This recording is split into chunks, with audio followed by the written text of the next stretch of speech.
All right, we're live. Hello, everyone. Welcome to the Horror Room Live. And today we're going to be doing a special live video. This is going to be uncut, unedited. By the way, this is some topics in this may offend some individuals. Trigger warnings ahead of time. I have with us, fresh off winning 2 awards at the Horror Room Awards, the most disturbing movie, as well as Best Male Director for DARIUSS, I have with me back again on my show, Guerrilla Metropolitana. Guerrilla, welcome to the Horror Room again, my friend. Hi, Travis. Thank you for having me. Thank you. It was a pleasure, man. Listen, man. I'm planning on losing all of my subscribers today, but fuck it, we're going for it, man. We're going for it. All right, man. So listen, I've got 3 topics we're going to dive into. Let's shoot into the first one, man. Okay, as you know, the whole feminist movement has had a resurgence over the last couple years. Me Too, cancellations of men, women, anybody who doesn't fit that mold or for whatever reason. Do you think that the feminist movement has had a negative impact on indie horror? The radical feminist movement, yes, without any doubt. The irony is that most women don't even embrace it. True. That's the irony. It proclaims to represent women, but most women don't give a flying fuck. True. And that's the honest truth. Because most women, they believe in one way or another in true equality, respect, not in fanaticism. So I think the cancer comes down when we are talking about those groups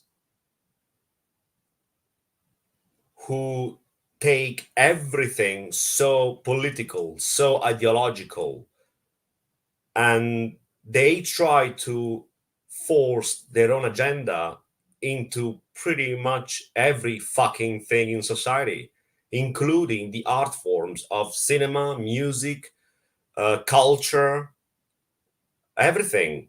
Now, that's not a new story. It's been going on for a long while now. But I think now it's becoming so bad that even to have a different opinion or to make a controversial, truly controversial film, documentary, or music, whatever, any art form has become almost a crime if you dare to have a different voice. Now,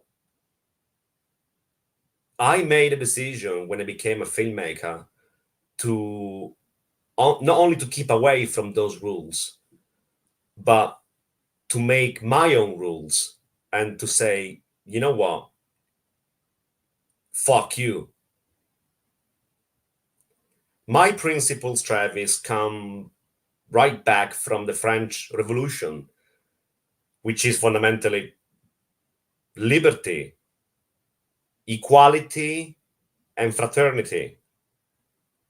Or you can say live and let live, which are the same liberal principles that many of these so-called movements proclaim to have.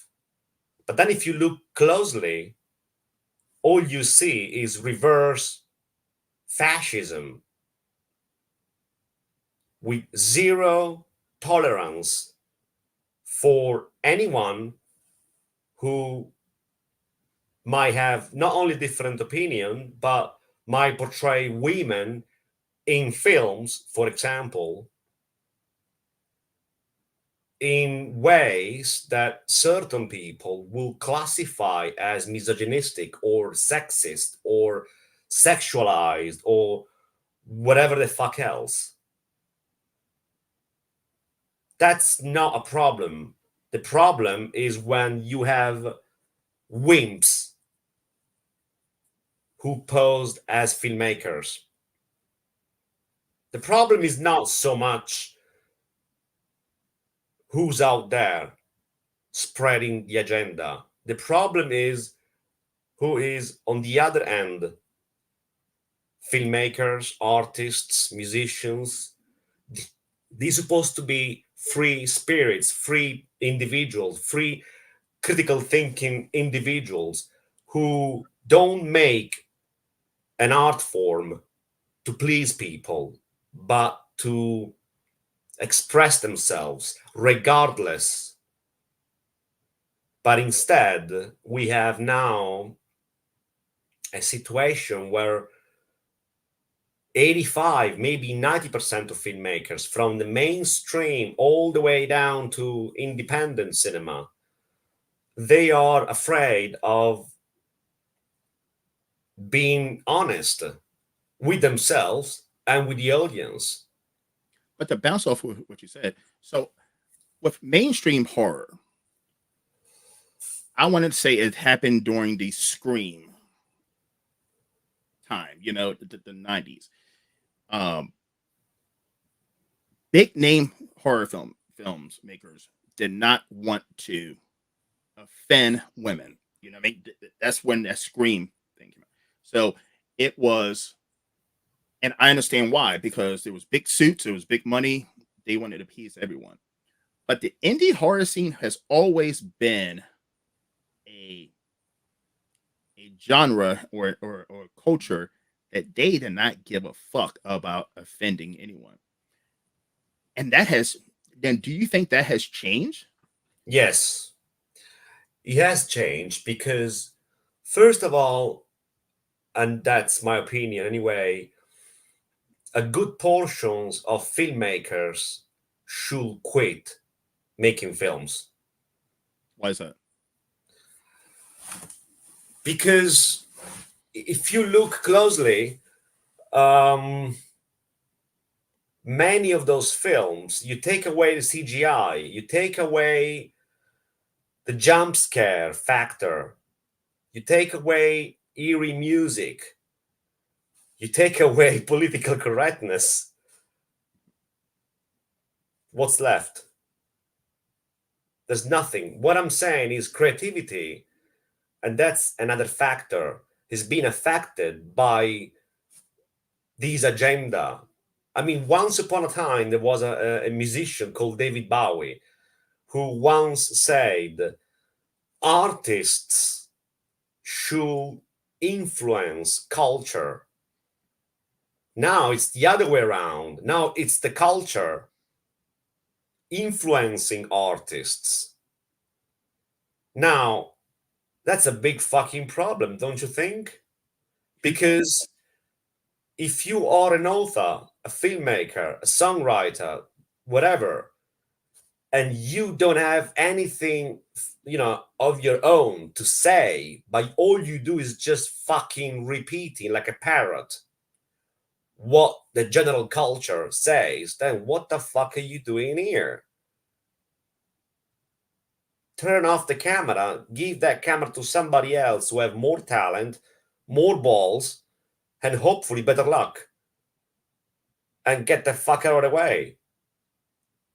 That's my attitude.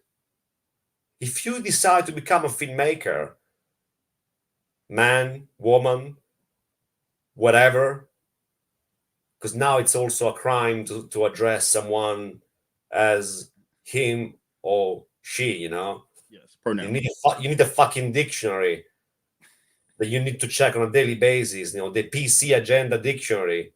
If you miss a day, you're fucked, because what is allowed to say today might not be allowed to be said tomorrow. But that's another history. Yeah. I stay out of that crap. Mhm. As a filmmaker, you should be intellectually and artistically honest with yourself and with the audience. Producers also are to be blamed here, because they don't want to upset anybody. Now, independent cinema, in theory, should aim more for the underground quality. Underground, I say, not trash. Underground is an art form. but instead they are aiming for another version of the mainstream, only on a lower budget.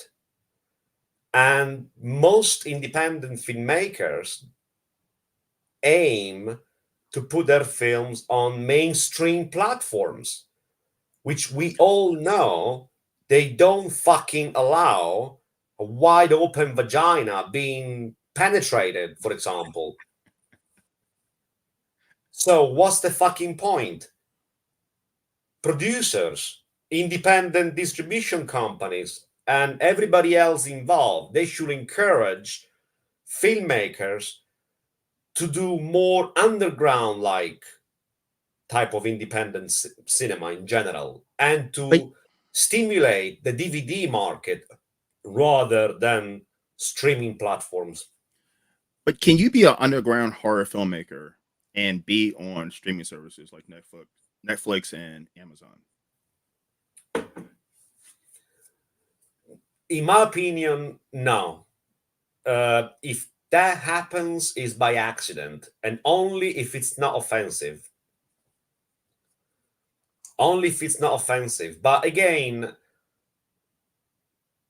it's in horror. Blood is welcome. Nobody gets offended with blood. In fact, there is more blood these days than he ever was back in the 60s or 70s or 80s or even 90s. You know, the problem is nudity, sexuality. 100%. 100%. You know, what words can be used 100%. to the point that it becomes an imposition. I give you an example. The first two short horror films I've made, the first one was very successful, called Bits. They're all on my YouTube channel. I chose as a lead actress a black French British woman. She was phenomenal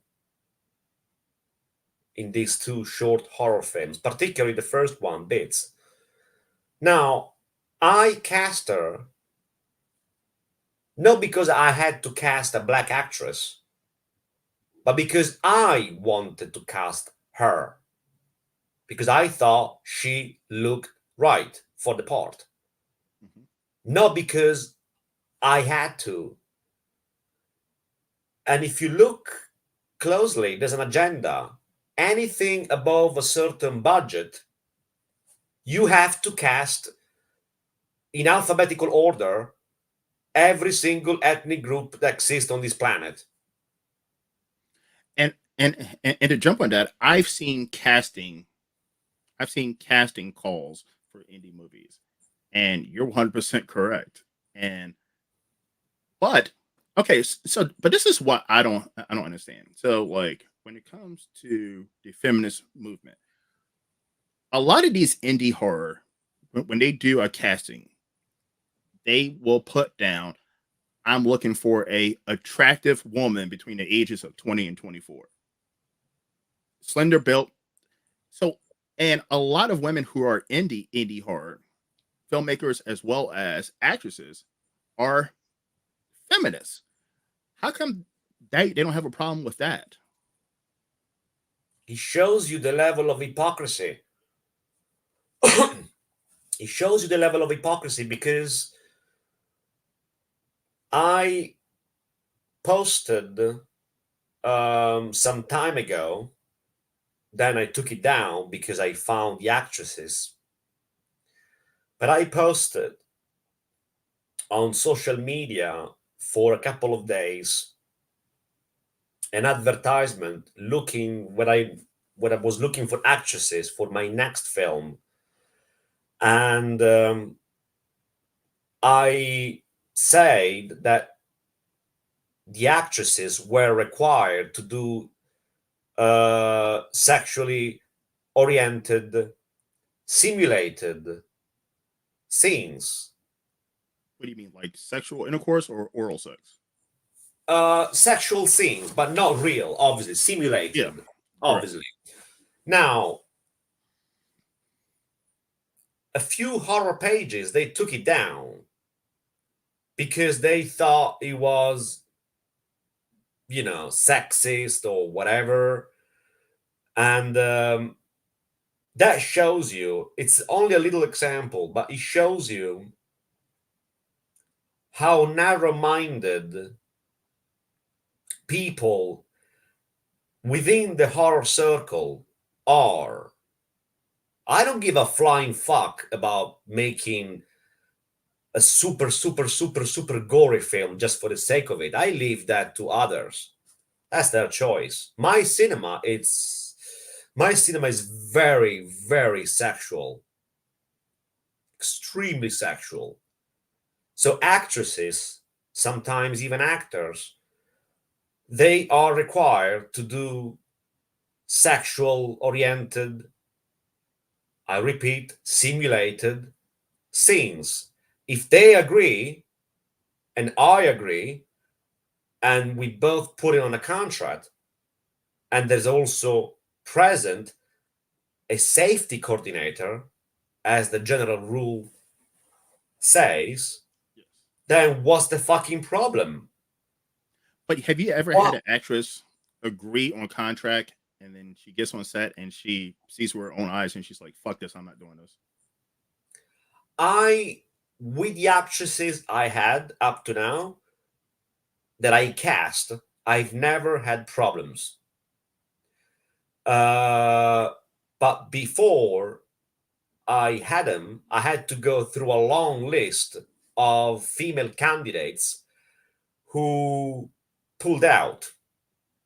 Ironically, the majority of them were women who had multiple tattoos, gothic makeup, posing themselves as some kind of horror heroines. And then the moment you mention nudity, they start shitting themselves that you need to provide them a fucking nappy. In fact, the actresses that ended up working for me are actresses that are on the outside very, very ordinary, very, very normal, not flashy. But deep inside, they are very, very open minded, transgressive, wild, and with the attitude that I like, which is what I call the fuck it attitude. Fuck it, let's do it. And that's something that's missing in the indie horror. I mean, as a watcher, right? As an indie horror watcher, I've been a horror fan since I was a kid, and I've watched more indie horror, this year than I probably have in a while because of the show. But indie horrors used to push the boundaries, and they used to say "fuck it."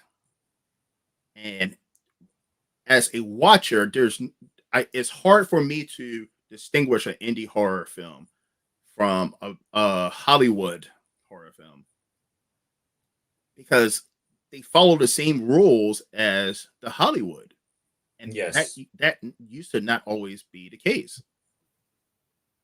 that is so fucking sad. It is so fucking sad that not enough filmmakers, there are some, I'm There not are the some, only one, yes, there are there are some, some. There's but quite a few out maybe, there. maybe, well, 30, 40, maybe 50 I would say out of, 40. I would say yeah, 40%. out of what? Thousands of them out there that are, in my opinion, fucking wimps.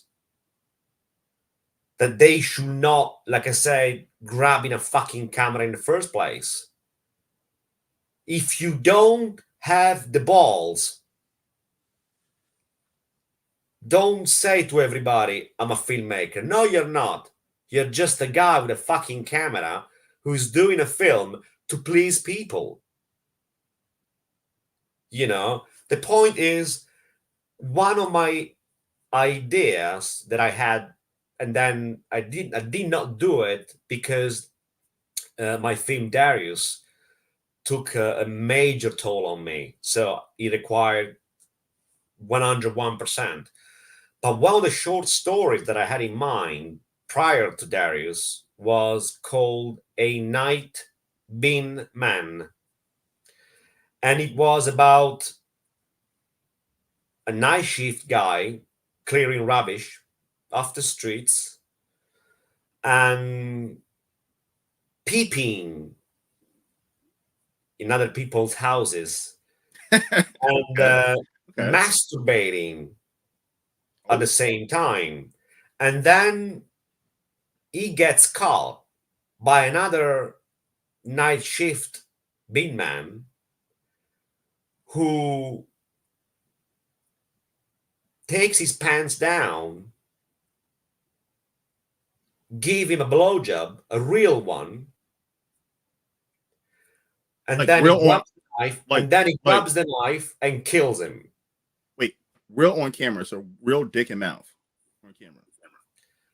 No, okay. The guy who is peeping is receiving a blowjob from another night bin man. Gotcha. And Okay. once he received the blowjob, he gets killed with a knife. And then the short story continues with the other guy doing the same thing, clearing up the rubbish at night, going someplace else. He starts peeping. Then another night shift guy from the street, clearing up the rubbish, approaches him. This time he gives him a real blowjob. And then he stabs him and he kills him. And then the story continues. Each person, every one of them gets sucked and killed. And that's it. You don't see the actor's face at any time. All you see is their legs and their cock. Interesting.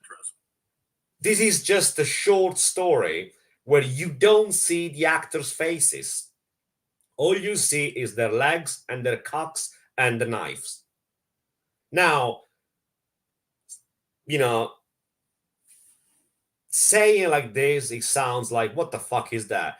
But the way I intended to do it was going to be something very, very out of the ordinary and quite nice in its own way. I didn't do it simply because, like I said, Darius required more time and full attention. But that's just an example.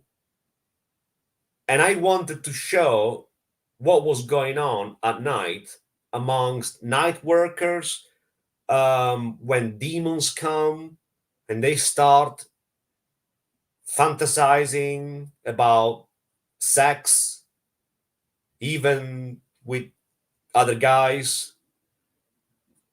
And then why not kill as well? So it was a mixture of blowjobs and stabbing and murder. Now you try and present a short film like that in some major streaming platform, and then you tell me what kind of response you're gonna have. Horrible. Now I'm gonna well, since you're on that, let's go ahead and shoot over to the second question, which is a softball question. Guys, hang on to the final question because it is a fucking hardball one, controversial one. All right. So the second one. Do you think that streaming services are is killing the indie horror underground scene? Yes, yes, yes, yes, 100%, 100%. Because first of all, DVDs are sold less as a result of that. Yes. Secondly, it is so much controlled. There are so many rules as to what you can present and what you can't present or submit. Like I said, a film like Darius, my film, no way it could ever be accepted by any streaming platform. The only 100% way to be accepted is if I start cutting. And I will never cut my film. Never. Never over my dead fucking body. That's why I say, rather than cutting my film and killing my baby, I made the artistic decision to have it on DVD and Blu-ray. So whoever wants to watch it will have to fucking buy it full price. That should be the attitude of every single independent filmmaker. But instead, we have wimps Is it because of who, greed? Do you think it's because of greed and money? it's not even that, because platforms pay jack shit. Yeah, that's true. So, I mean, the only thing they get out of it is visibility. But you are seen today and gone and forgotten tomorrow. So, what's the fucking point? Maybe it's better for you as a filmmaker to make your film, have it printed on DVD, promoted, publicized, advertised as much as possible. It might not be immediately, but over the years, it will grow. You need to be a visionary. Make a film today for tomorrow. But the mentality is, we make the film today, so in 5 minutes it will be streamed. 10 million people will watch it. Okay, that's fantastic. But you're just one of the bunch. And tomorrow you're gone and fucking forgotten. And to be honest, thank God. Because I agree with you. I mean, just having interviews and honest interviews with some indie filmmakers, there's not a lot of money in the streaming industry No, at no, all. no, just And visibility. yes, That's it. but at the same time, if you get your movie, let's say on Tubi or Netflix, if you're not doing the necessary steps to market, get out there, tell people about it, do podcasts, and nobody's gonna fucking know about it. True and not true. I'll give you an example. I am breaking my ass to promote DARIUSS. Yes, I've paid independent promoters, agencies, third parties. So if you now look on Google and you search my name, Guerrilla Metropolitana or DARIUSS, you will see dozens of links. And that's because I started knocking doors one by one. Podcasts, magazines, independent promoters, everybody except streaming platforms. There is a way to climb those fuckers, but you have to have the balls and you have to have a good damn original idea, film, correct. movie. No, but what I'm saying is You're that coming even out with, if you're coming out with another supernatural bullshit made on CGI, the chances of you to succeed are below zero. Quite rightly so, because we have enough of fucking supernatural CGI bullshit. no, but what Use I'm saying analogical effects. no, but what I'm saying is even if you do get your movie out on to a streaming service and you don't do the stuff that you're talking about that you do, I see you promoting all the time. You use marketing macabre. You are doing YouTube interviews. If so, even if you get your movie up on a streaming service for whatever reason, if you do not do the steps to properly market and also spend money marketing, no one's still going to see it. I believe that if you have a good film in your hand, I'll give you an example, which is quite easy to remember because, like I said, over the last 10, 15 years, not many great independent horror films have come out. But one of them, which I like, a Serbian film, um, you don't find it, I believe, in streaming on streaming platforms. In Britain, you don't even find it on fucking DVD. The film is being banned. And yet, because it's so unique, it's getting stronger and stronger and stronger. That's an example. There are other examples as well. But again, you have to have a good film in your hand. And to have a good film in your hand, you have to be creative and brave. Otherwise, if you come out with the same fucking thing that millions of other filmmakers in the past have done, of course you're not going to go anywhere. But you're not going to go anywhere even with publicity, because you'll be forgotten tomorrow anyway. And that's exactly what I try to avoid with DARIUSS, because I've made, prior to DARIUSS, a bunch of short horror films for my YouTube channel, and then the big break came now with DARIUSS, which is out on distribution. After this, I will return on YouTube for one more short horror film called Corporate Torment, which is about corporate greed and sodomy. And then for my second big break, second feature film, second and final, called The Benefactress, which will be for distribution. And then I made my decision to quit and to leave time, let time do the rest with these two films. That's because I prefer to work on quality rather than quantity.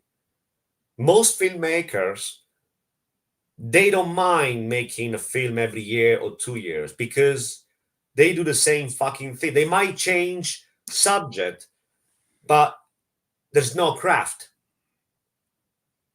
And as long as they get visibility on streaming platforms, that's all they care.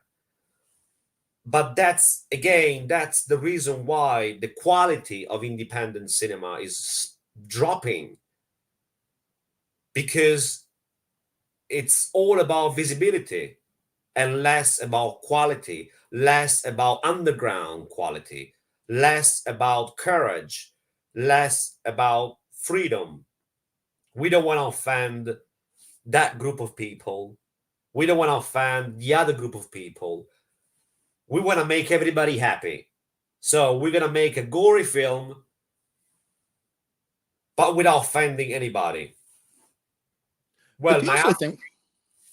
I'm sorry, go. My attitude to that is fuck off. But here in the States,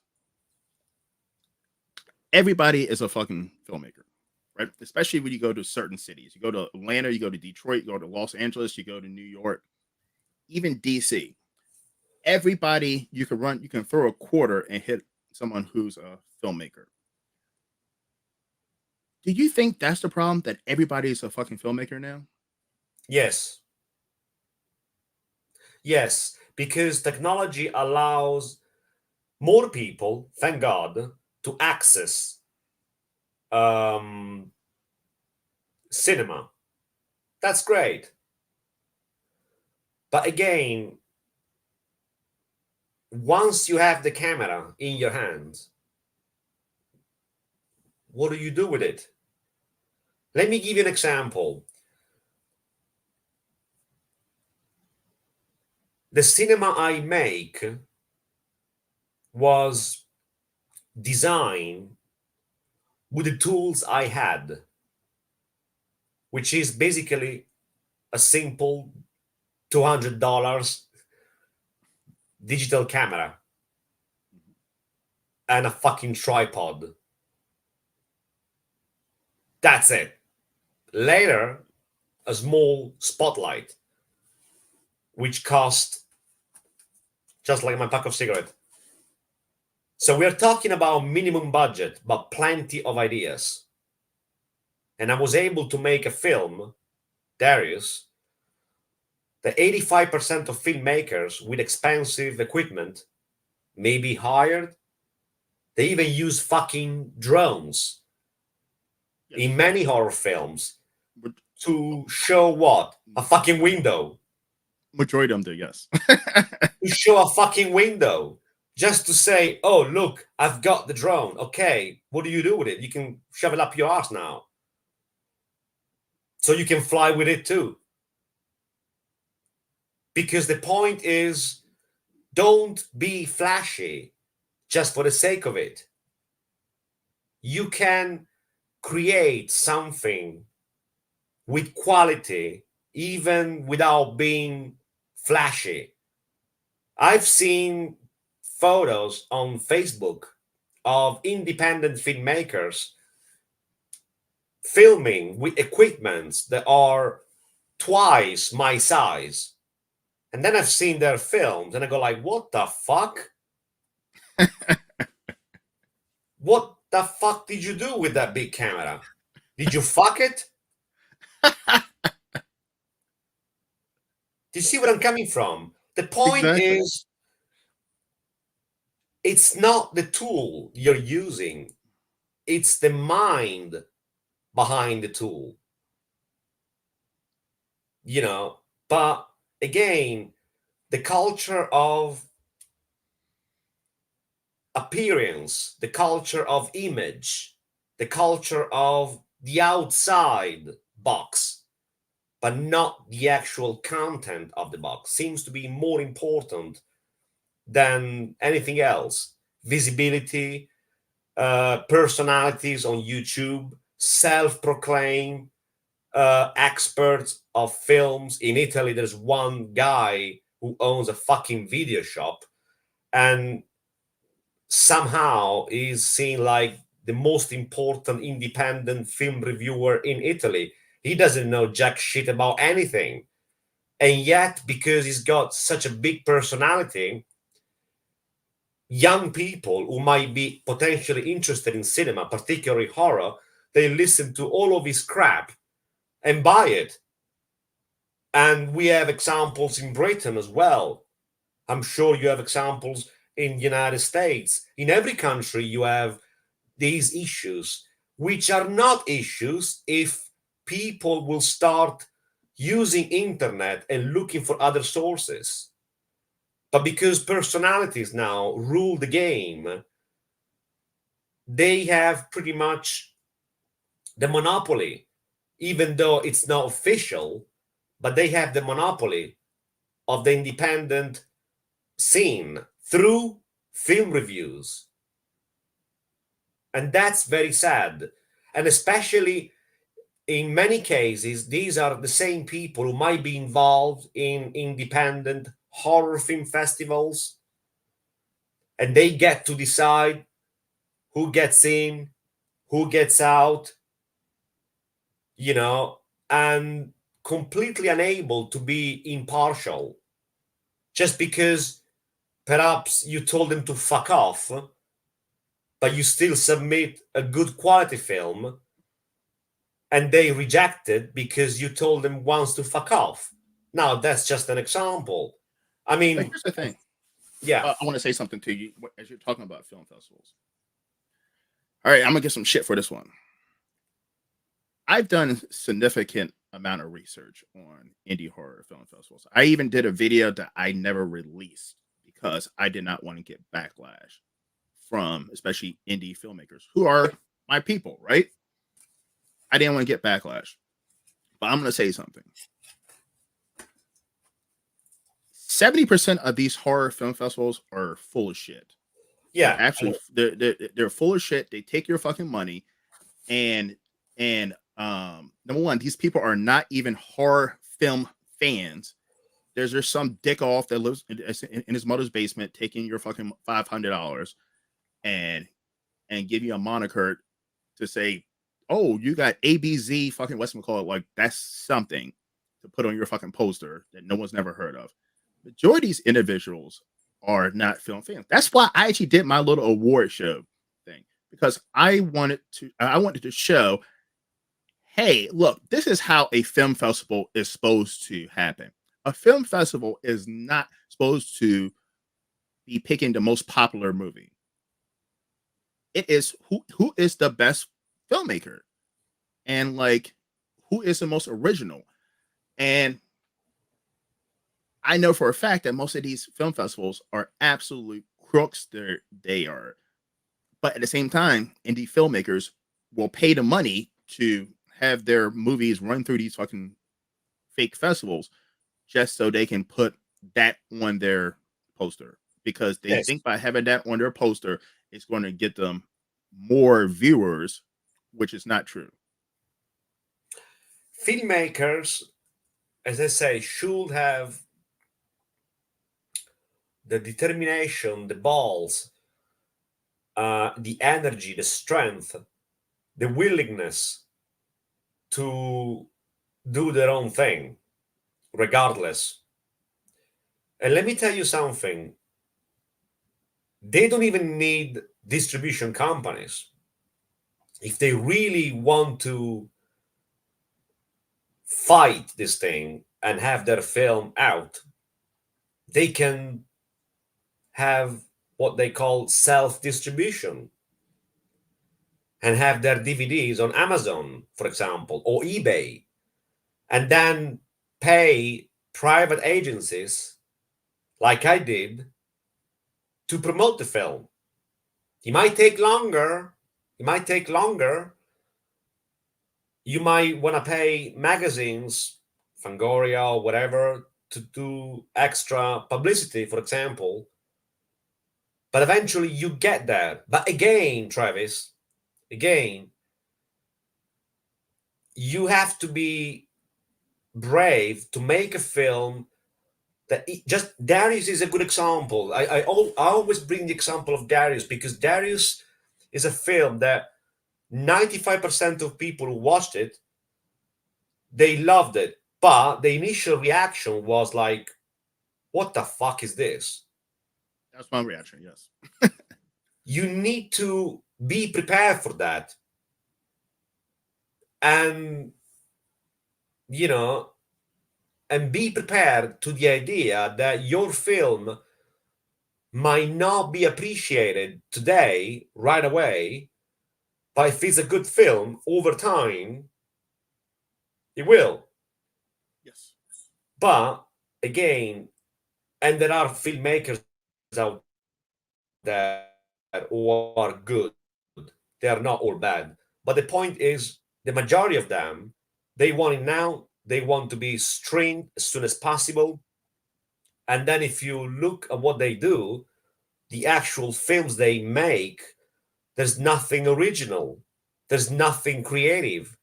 I mean, a couple of days ago, I've seen a short horror film from Italy, 20 fucking minutes to show nothing, to show that at the end, some supernatural creature was hiding under the bed and grabbed the actress' legs. How original is that?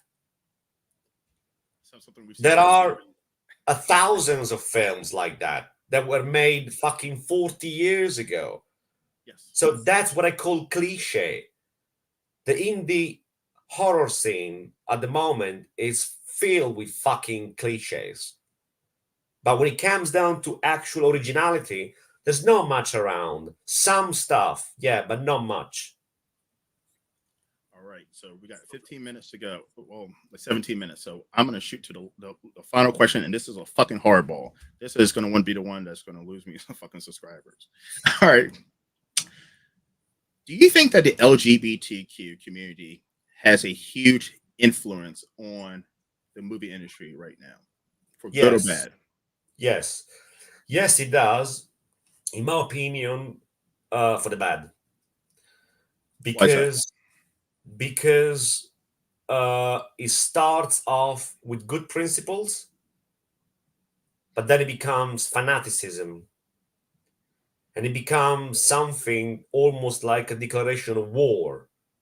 Whoever does not agree with us is an enemy, is a fascist, is racist, is this, is that.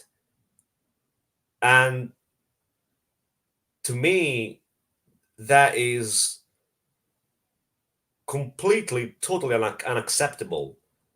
William Friedkin, the director of The Exorcist and The French Connection in 1980, he made a wonderful film with Al Pacino called Cruising, and which was inspired by a true event of a homosexual serial killer who used to hang around SM clubs in New York in the late 70s. Well, William Friedkin at that time, he had problems even during the making of this film because similar groups were trying to stop production. They were trying to interrupt the crew from filming because they say at that time that they felt represented in a very bad way. And William Friedkin, who had the balls to say, this is a story, it's not a political statement. It's an individual story about a real serial killer that took place in New York downtown. What the fuck is your problem? I'm not making a political statement about any one of you. And the film won several Raspberry Awards as worst film, worst director, which is very, very wrong because the film is a fucking masterpiece. But because of politics, they made it look like a bad film. And that's a good example of how politics can ruin the artistic quality of a film if the propaganda is loud. If I make a film about a subject which is controversial but might not be in line with some of these movements, I will get labeled as whatever. Yeah. Now, it's okay if it's mainstream. We all know Hollywood what has become. Yes. But it's not okay when you have the same fucking issue in independent horror cinema, which is supposed to be the freest of all cinematographic genres. Because it's about horror, it's about freedom, it's about being offensive sometimes, not all the time. But you've got to have the balls to say, okay, most people don't embrace this.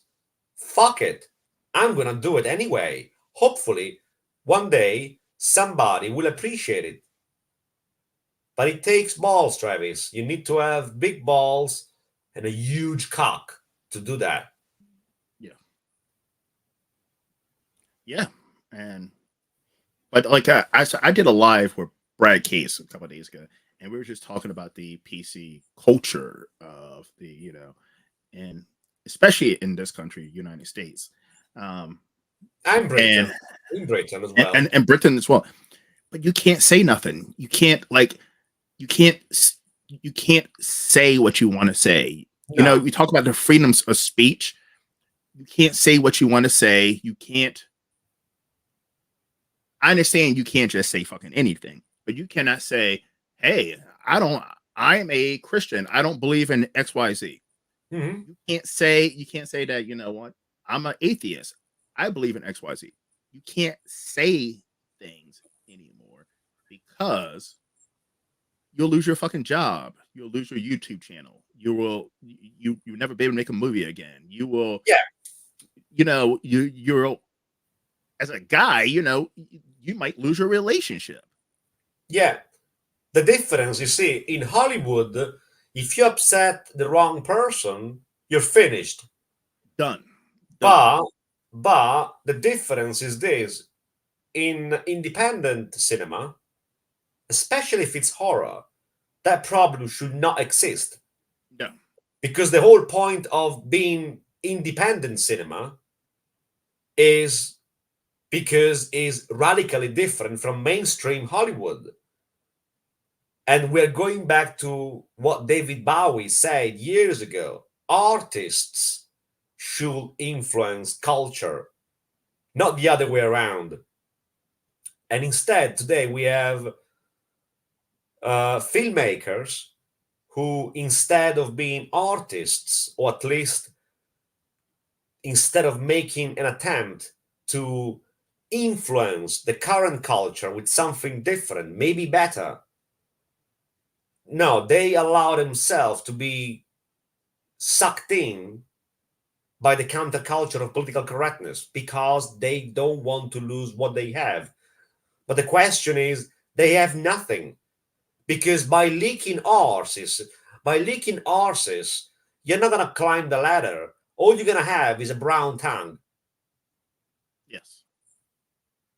and that's it. Because the point is, if you're talented and you move within the circle of indie cinema, you're gonna make it. You are going to make it, but you have to be, original, and you have to be determined to climb the ladder regardless of politics and corruption. You can't have people running horror film festivals also running YouTube channels, or doing the main reviews, for example. That's like mafia. What's the fucking difference? You might as well lick some arses in Hollywood and hopefully you'll get a small part in some fucking sitcom. Yes. You might as well do that.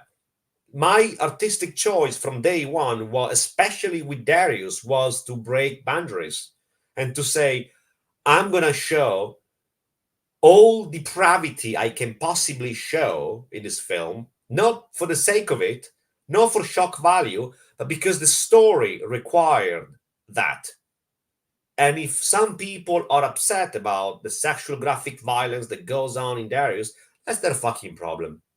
It's not mine. You don't like it, don't watch it. There are people out there, thank God, who actually are interested.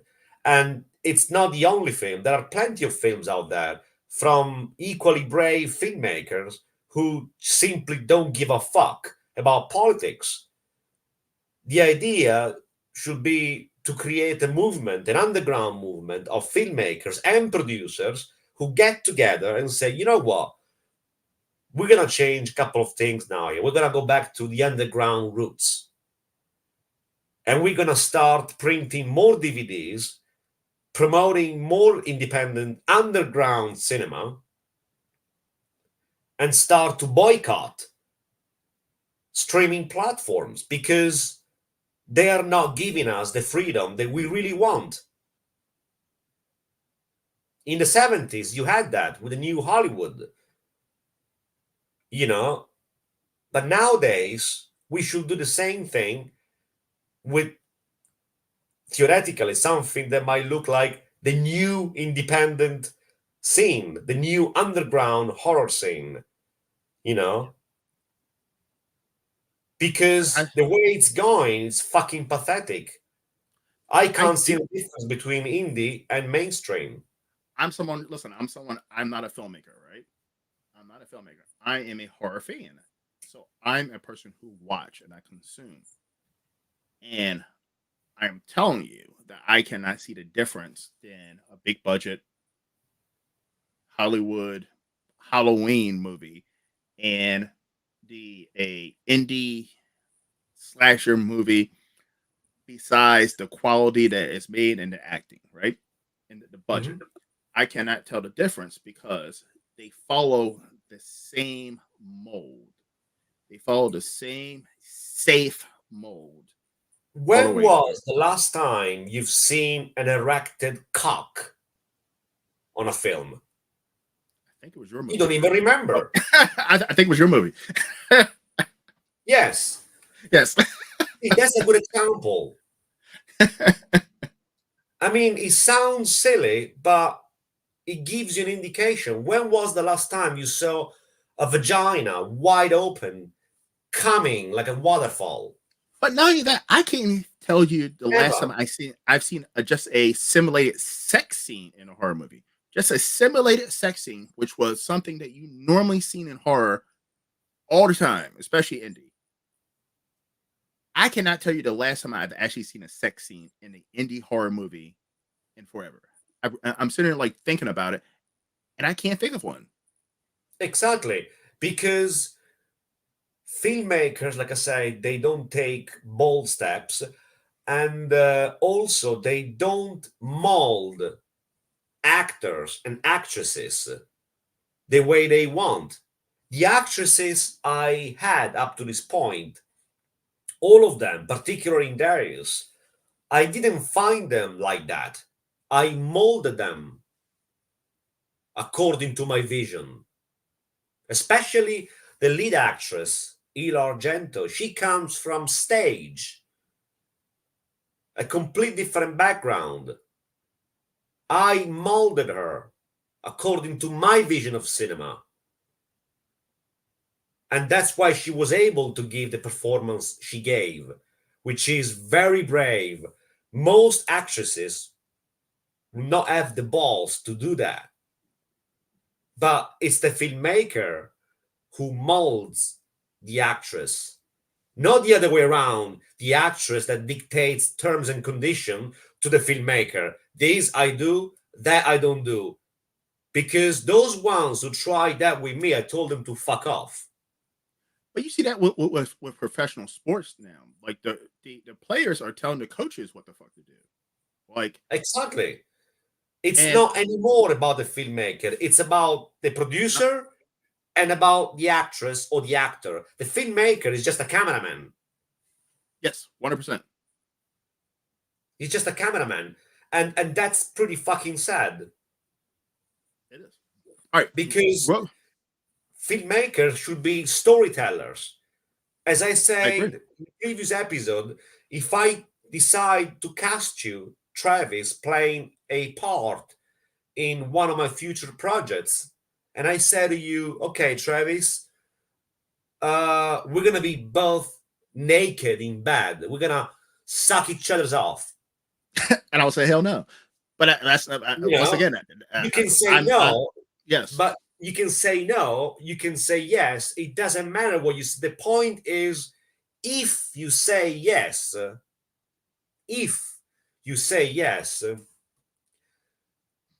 filmmaker should not be accused or blamed or whatever of being XYZ or representing certain people in a bad way.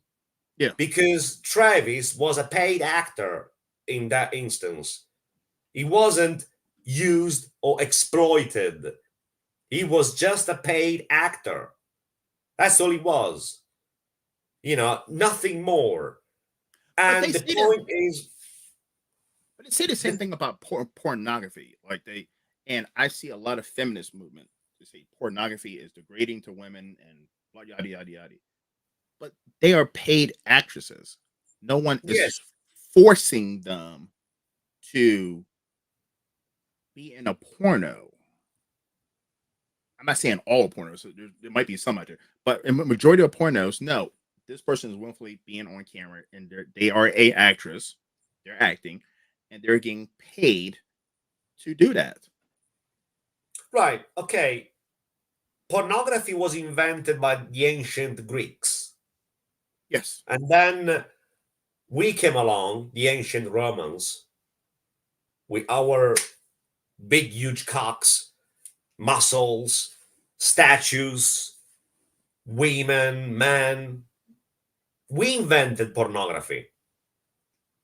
How come today statues of Michelangelo are called artistic? Isn't it the same thing? Michelangelo was showing cocks, breasts. That's pornography. How come it becomes degrading when it's in films, but not degrading when it's somewhere else? You see, this is hypocrisy, because the point is filmmakers should be able to do whatever they fucking want, regardless of the backlash from the other side. Again, the backlash, Travis, is totally relevant. If Travis Bruce is a filmmaker, he should have the balls to do what he wants. If you open that door, if you do open that door, You must have the balls. You can't just go out in space and say, I miss my mommy. I want to go back home. It's too fucking late. You are in Keep space on now. going. But Exactly. like how you were saying, if you hired me to be in that role, to be laid in bed with you naked, if I say yes to that, right? If I say yes to it, in my mind, I'm committed to go all the fucking way, whatever that fucking looks like, to get that piece of work done. You know what I mean? Yeah. And but I don't think I'm about to get in fucking trouble. I don't feel like but I don't feel like actresses and actors nowadays, indie or what's gonna call it, are willing to take that next step to elevate their career in whatever way. Like, I mean, there are some that don't mind taking the risky roles, but I just feel like when it comes to movies in general, and especially horror in general, everybody is playing safe. Because it's easy. Because Everybody it's is easy. cookie cutter, is everything is cookie cutter safe. Yeah. Because it's easy. It's easy. It's easy to do that. And again, that's my criticism. Um, in my next film, The Benefactress, it will be out in a year. If you think Darius was extreme, you should watch The Benefactress. Jesus. If you think Darius was extreme, you should watch The Benefactress. Compared to The Benefactress, Darius is a fucking walk in the park. Wow. Now, I don't say this to pump myself up. It's because I wanted to tell a specific story about the powers that be. It took me a year and a half to find the actresses for this film until I finally found them. And one, like I said, will be coming from your country, from United States. She's a professional actress. She's done a lot of things. She knows very well the type of role she has to play. She will be flying over here in London next year. And she said to me, Guerrilla, I'm all yours. Let's fucking do it. And the other actresses also, same kind of attitude. And they all come from different background. They don't come, they don't even come from horror. I mean, the main actress, she did some horror stuff, but traditionally none of them come from horror. And yet they will be starring in something that you've never seen before. Trust me. Again, it's the filmmaker's vision that creates the actresses. So you don't find actresses naturally like that out there. You, as a filmmaker, have to transform them into what you want. And there you can tell the difference between a real filmmaker or just a fucking cameraman. I agree. You have to transform the actress into what you want. Again, Travis Bruce, he's not an actor. He can be my film. I will turn Travis Bruce into a fucking actor. I will turn him into whatever I want. It's the filmmaker that creates the creation. And the Filmmaker creation is the includes leader. the actress, not the other way around. Not that the actress say, here I am, this is my training, this is what I do, and that's what I don't do. And the filmmaker say, yes, okay, no problem, here's the contract. Again, that's not a filmmaker, that's just a fucking wimp. A wimp that does not have the vision and the balls to say to the actress, no, baby, no, you're gonna do X, Y, Z. Yes or no? If it's gonna be a no, that's the door, fuck off. If it's gonna be a yes, okay, now we can talk. Let's build the character together, as I've done, as I'm doing with the actresses of The Benefactress. They say, yes, we are with you. And now we do regular Skype meetings every couple of months to discuss the roles, the development of the roles. And that's when it becomes a real team, where on top you have the filmmaker and his vision, and then the actresses who help the filmmaker in fulfilling that vision. Now, that takes a lot of work and balls. Not many people, not many filmmakers are willing to go down that road because, as you say, Yes. they want it easy. You want it safe. Safe. All right. Yeah, So I'm yeah. all right, so I'm gonna open up the floor for questions. If you got any questions for Guerrilla, go ahead and shoot them out. It's my first time offering this. Let's see if we get any questions.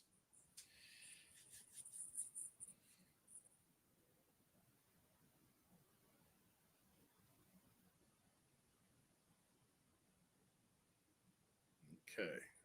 No questions. All right. Guerrilla, where can everyone find you, my friend? On my YouTube channel, and my film Darius is on SRS distribution, currently out on Blu-ray, and it will be in a couple of months' time also as a DVD. My next work will be back on YouTube, short horror film, which I have to be very careful to craft it, in a way that it won't be blocked. And it's called Corporate Torment. And after that, I will return for distribution with my second and final film called The Benefactress. And after that, that will be it. Nice. Okay, Gorilla, I just got a question in. It comes from Carol. Carol wants to know what originally made you decide to become a filmmaker.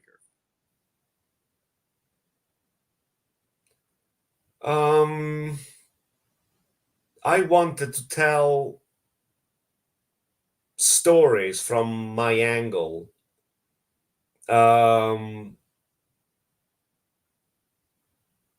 My stories from my point of view, with my demons, and my vision of things, different from the norm. Yeah, I guess. Yeah, be my own self, basically. Be naked for the first time, with no hypocrisy. Just being, myself, honest with myself for the first time. That's why it wasn't easy for me to decide to become a filmmaker, because um, the fear of judgment is always there. But then I thought, okay, if I go down this road, I might as well do it completely honestly, 100%. And that's what happened. I embarked a road, and there's no coming back until the end of the journey, which will end with the film The Benefactress. All right. And I got another question for you. It comes from Simon. Would you agree that if more people were pushed out of their comfort zones when watching films, there would be less repression of feeling? To me, repression breeds hate and lack of imagination. Yes, absolutely. Oh, yeah. Yeah, 100%. Because um, I want to use an example.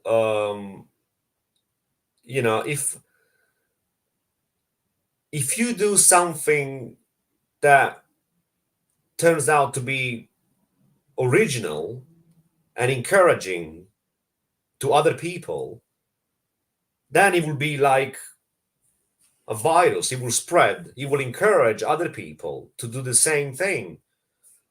If nobody starts, then people are afraid, I guess.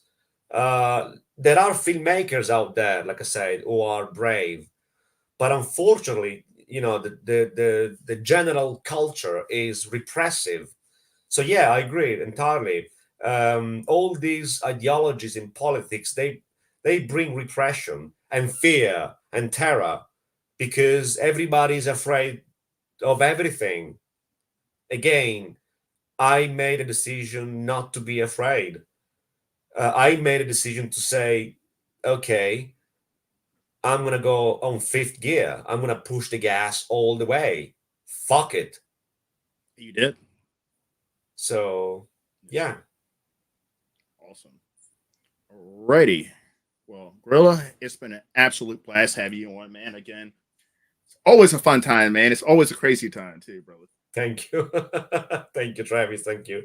Hopefully it will encourage more people in doing what's needed for the independent scene. I agree because I'm not saying it's dying right now, but it's lacking that originality. It's lacking, like you said, that cock and balls that it used to have. And Yeah. and I honestly believe I agree with you. It's because filmmakers are just being safe, and it's because there's certain groups out there that they don't want to offend. Because if you offend those groups, a lot of times you get shit, especially in this country. I mean, you get a shit. But Yeah. I don't. Yeah. I'm assuming UK as well. So it's like, but at the same time, everybody, Black Lives Matters, feminist groups, LGBTQ, let filmmakers and artists be who they are. Yeah. Let them express themselves. Yeah. Now, I'm not saying express. I'm not expressing filmmakers express hate to a certain group. No. Of course. Yes, but at the same time, let them express their vision. Let them express their sound, their Yes. look, their expression, their heart. Yeah. We're all different. We're all different. You see, we are not. That's the difference between being humans and being a fucking robot. Yes. And I bring the example, as I mentioned to you uh, before we got started, rape and revenge films from the 70s. They were very graphic. Today, the few ones they make, I mean, you might as well watch a fucking cartoon. Yeah. They don't show anything. So, if you don't show anything in a rape and revenge film, that's pretty fucking bad. I mean, the name itself, rape and revenge, should say everything about that particular type of films. And if you start not showing because you don't want to offend, that's not a rape and revenge film, isn't it? That's a comedy or whatever. It's something. That's how I see it. It's laughable. I know, because it's tragic. It is. I just got another question that came in from Carol as well. Do you think your film Darius will influence other independent filmmakers to break the boundaries and not be afraid to express themselves? I think, well, I can't predict the future, but I think over the years, there will be people who might be influenced by the film. Yeah, in one way or another. Because he opens a door that shows different ways of filmmaking, that it's possible to explore different territories as a filmmaker. You don't need big budgets, and all you need is originality, creativity, and balls. And Darius was made practically almost entirely indoors. It's a very claustrophobic film. It's all indoors. Everything that goes on inside a house. All the depravity, all the gore.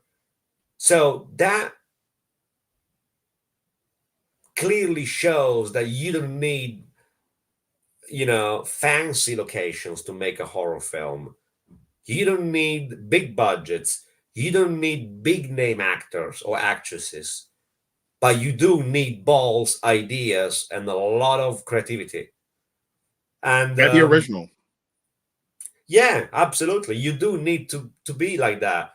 But instead, filmmakers often they create a story and then they start looking for locations and then they realize, oh, we don't have the budget for this. I do the other way around. If I see a location that I like, then that's how I create a story based on the location I have seen. So everything is based on that location. And I do know I can afford that because, for example, in the short horror, the medium length film I made, The Censor, I've been to some railway rundown sites just outside London at night that somehow caught my attention. And the idea of creating a story of sodomy and the rest of it came out from the location I've seen. I've seen these railway sites at night. We used condoms, and I thought, wow, what a creepy place. I can write a story. Yeah. And that's how filmmakers, in my opinion, should write their stories. Once they see a location, they start writing, not the other way around, that they start writing and then they look for the locations, because often they realize that the two things don't go well together, because in order to make that possible, you might need a bigger budget. I agree. It's good stuff, man. It's good stuff. Listen, man, it's always a fucking blast to have you on, man. Always. Listen, everybody, go on SRS and get your copy of Darius. Oh, it's the horror realm. Listen, it's a long ride, but once you get in, you can't fucking get off. You won't be able to get the fuck off. It's like a roller coaster. Once that you get buckled that motherfucker in, you can't get off until you fucking finish that motherfucker. Yeah. I agree. I agree.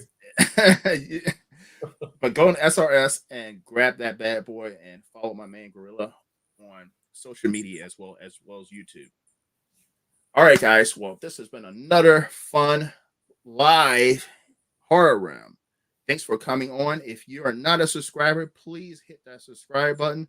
Also, hit that like button too, so you can bounce this video up into the algorithm so more people can see it. All right, guys. Well, once again, thank you for coming to the Horror Room Live. I'm Travis Bruce. I'll see you guys next time. Take care. Thanks, Travis. Thank you. Always, my friend.